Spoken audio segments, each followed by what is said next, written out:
soy Julián y os voy a enseñar la estrategia del cuadrado por 3. Primeramente hay que poner un ejemplo que sería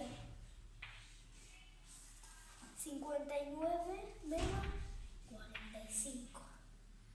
Después la rayita para después poner aquí el resultado y un cuadrado.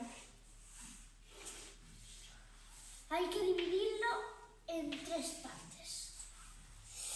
Y por ejemplo, 59 menos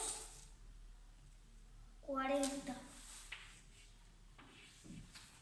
igual 19.